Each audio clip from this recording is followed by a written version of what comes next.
Okay, we're going to start. Okay, we're going to do this first.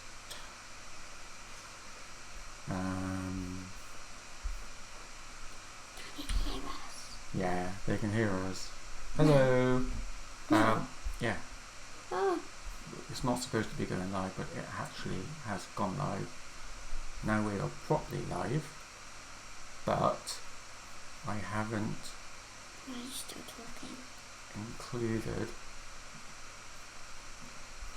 Hello. save. Oops. Hello. Okay, so we're just going to quickly test, and we will be right back.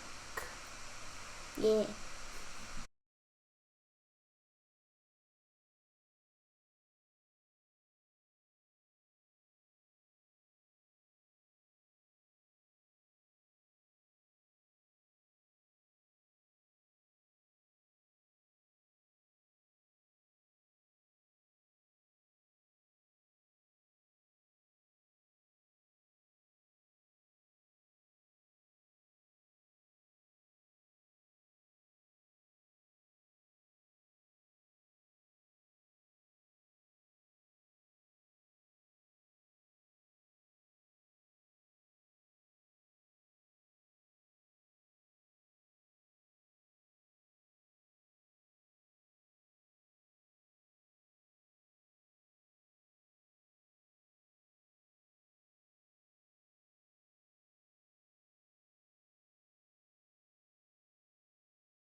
Hello and welcome to the first in the series of the Frampton Show. My name is Andrew.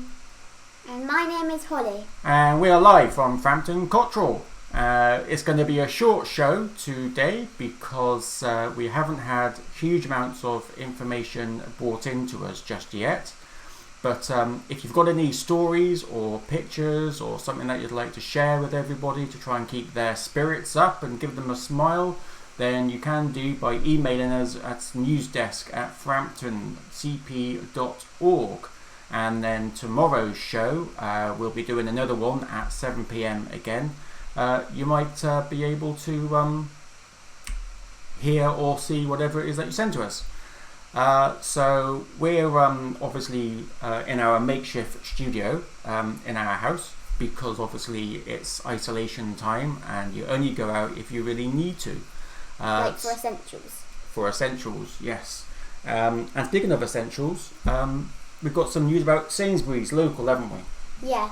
So they don't have any special times for key workers or the elderly, but they have the most quietest time is at about 2 p.m.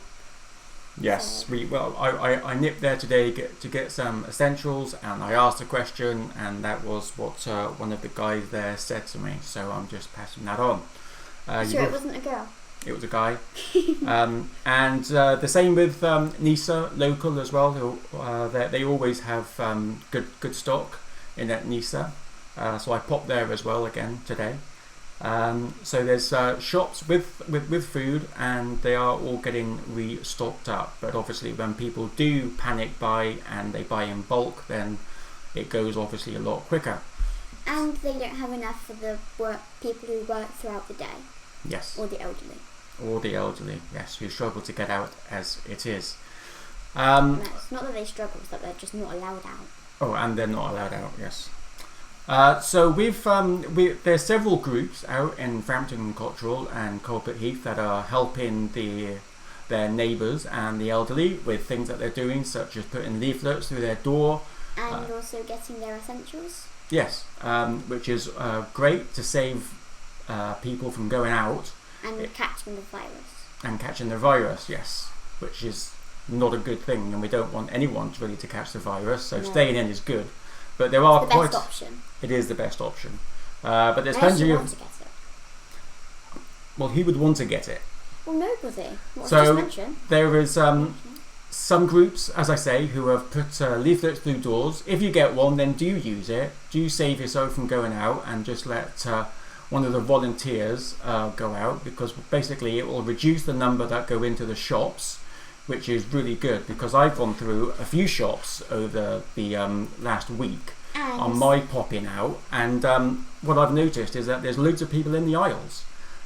So we want to try and limit that. So by using the volunteers, it means that there'll be less people in the shops. There might be one volunteer getting for 2 or 3 households, but that's why they're volunteering. So by all means, make the most of it, and let other people help you to save you from actually going out, especially if you are self-isolated because you think you might have the virus. That's very, very important. Now, we've got a video that we thought we would share. I think everything on it is accurate, but just in case it isn't, be wary of some of the information. But I found it on Facebook, and I think it's really, really useful. So I would like you to just have a look and listen to this.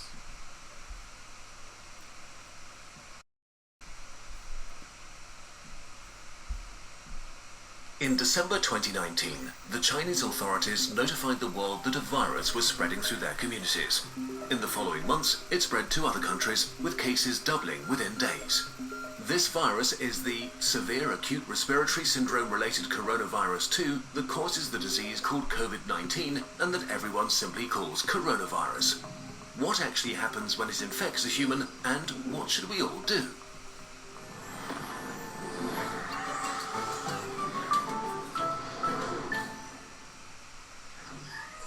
A virus is really just a hull around genetic material and a few proteins, arguably not even a living thing. It can only make more of itself by entering a living cell. Corona may spread via surfaces, but it's still uncertain how long it can survive on them. Its main way of spreading seems to be droplet infection, when people cough, or if you touch someone who's ill and then your face, say rubbing your eyes or nose. The virus starts its journey here and then hitches a ride as a stowaway deeper into the body. Its destinations are the intestines, the spleen or the lungs, where it can have the most dramatic effect. Even just a few coronaviruses can cause quite a dramatic situation. The lungs are lined with billions of epithelial cells. These are the border cells of your body, lining your organs and mucosa, waiting to be infected. Corona connects to a specific receptor on its victim's membranes to inject its genetic material. The cell, ignorant of what's happening, executes the new instructions, which are pretty simple: copy and reassemble. It fills up with more and more copies of the original virus until it reaches a critical point and receives one final order: self-destruct. The cell sort of melts away, releasing new corona particles, ready to attack more cells. The number of infected cells grows exponentially. After about 10 days, millions of body cells are infected and billions of viruses swarm the lungs. The virus has not caused too much damage yet, but Corona is now going to release a real beast on you, your own immune system. The immune system, while there to protect you, can actually be pretty dangerous to yourself and needs tight regulation.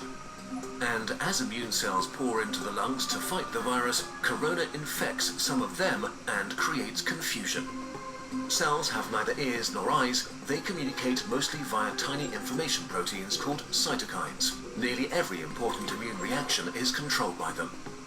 Corona causes infected immune cells to overreact and yell bloody murder. In a sense, it puts the immune system into a fighting frenzy and sends way more soldiers than it should, wasting its resources and causing damage.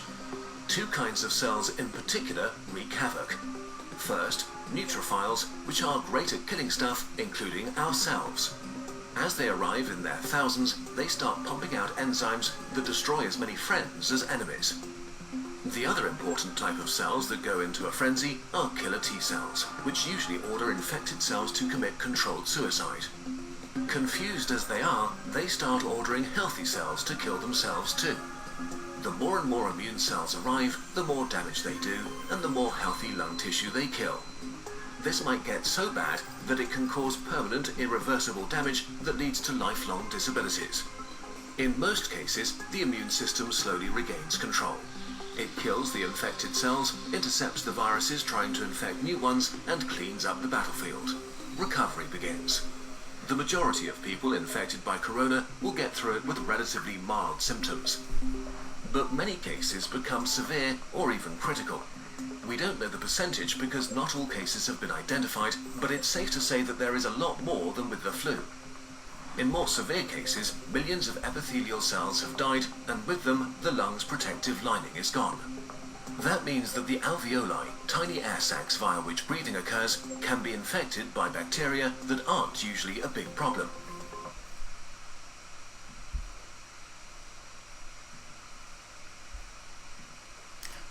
So that was part of the video. You can actually find it on Facebook. I've tried to find the original of it, and all I found is that it's from a company or a university in South Africa.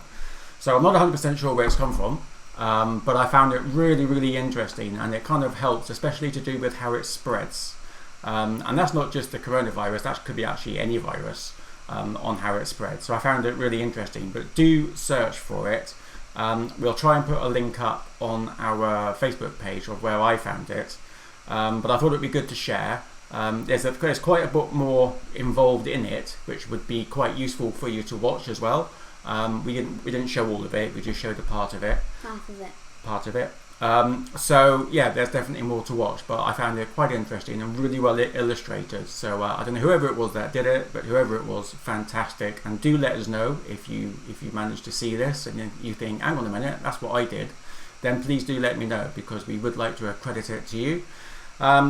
Okay, so the other thing that we've been doing is we've tried to get as many photos and images as possible of the rainbows that have been in people's windows.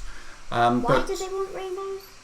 Well, there's an initiative that was part of the Frampton Rocks, and they've changed it to Rainbows and Rocks, where you basically draw a rainbow and you put it in the picture. You put it in the window, so as people walk past they can see that you're part of the rocks, because obviously we want to isolate you. We don't want you going out starting doing the rocks. We much prefer you doing something inside. So basically the rainbows are trying to bring the weather inside. Yes. Everything to make you smile, and rainbows in your house would be obviously quite nice to have, especially if it's got pots of gold at the bottom of it. I've seen the pots of gold before. You have.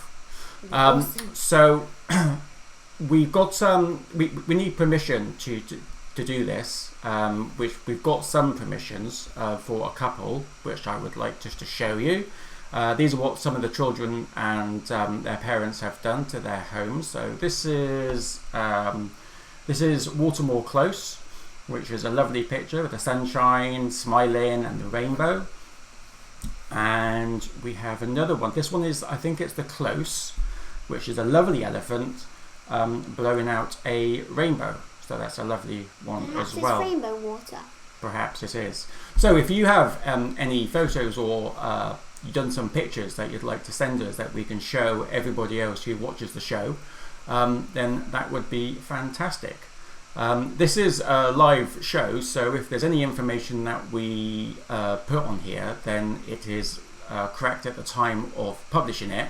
But of course, with the coronavirus, everything changes quite quickly, and we want to make sure that everyone gets the most up-to-date information. So if you're not watching this live, then always check the .gov.uk website, South Gloucestershire website, and the NHS website for all the latest information with regards to the coronavirus and how to help prevent it.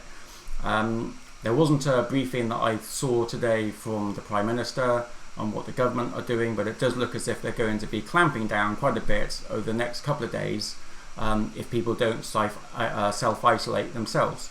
So that is something that we need to look at.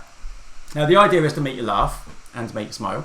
Looking at me should do that, but Holly has some jokes. So Holly, what is the first joke that you have? How many am I reading out? Just read out the one. Well, you've got two there, haven't you? Yeah. So let's do this page. So the first one I made up myself earlier while I was eating some cow biscuits. What did the cow say when the camera was too far away? I don't know. What did the cow say when the camera was too far away? I think I need to move it closer. Okay. Strange one, but Very I did good. it. Okay, next one then. Knock knock. Who's there? Noble. Noble. Noble who? Noble. That's why I knocked. Oh, Nobel. Very good. So there you go. Look, there's some nice jokes that you can tell other people whilst being 2 meters apart, or on the FaceTime or WhatsApp, however you speak to your family and your friends. It's just a bit of lightheartedness that we try and do. And then we'll have some more jokes for you tomorrow. Now, if you've got any jokes or any stories that you'd like to send us, then again, please do, because we really want to read them out and let everybody know. So our email address is again newsdesk@framptoncp.org. Yeah. Or you can also Facebook message us as well through our Facebook, which is at Frampton CP, and then we'll basically bring them all out there. Yeah. So finally, because it is going to be a short show, because we don't have all that much content right now, there is one thing that we found, and I've spoken to the chap that wrote it, which was Ryan Morris. Who's he? And he is a chap that used to be in the military, and he was experienced as a military officer on operations. And he's done a lovely post, which you can see on the Frampton Cotterell and Colbert Heath blog. And it's all about awareness of the of the needs of your mental health whilst you are isolating. You can imagine that if you're an elderly single person, and your parents or your children aren't close to you and you have to self-isolate, it can become really lonely. And it isn't just the elderly, it could be anybody, if they are on their own, or even if they're in a family and you're just trying to deal with everything that's going on around you. It does affect your mental health. And he's done a lovely post, and I just wanted to read the last part of it. This has come from Ryan himself, and it is basically: finally, if you're feeling down, if you are feeling sad, if you are struggling to motivate yourself, speak with someone. Call me if you need to, even if I don't know you. I say to many of my friends that I would rather listen to their docent tones for a couple of hours a day than listen to someone else reading their eulogy because they couldn't bring themselves to talking about their issues.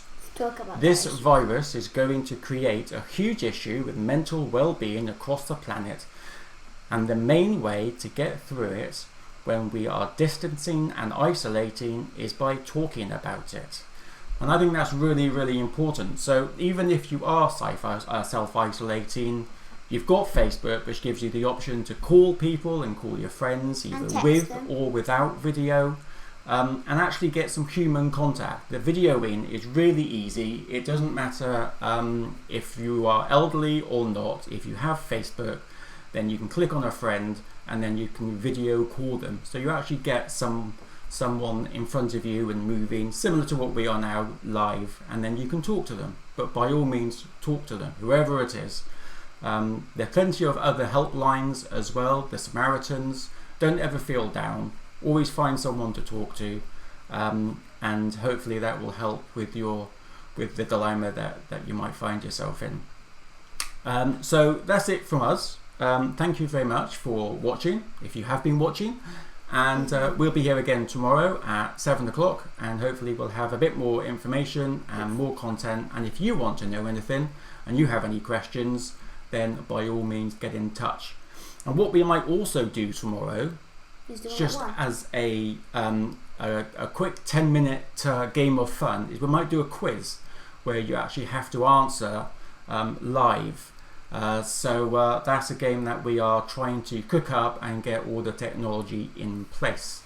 So is this the quiz for the kids? No, this is just a general quiz, just to see. What's it about? And I don't know. It could be about whatever you want. Animals. It could be about animals. It could be about furniture.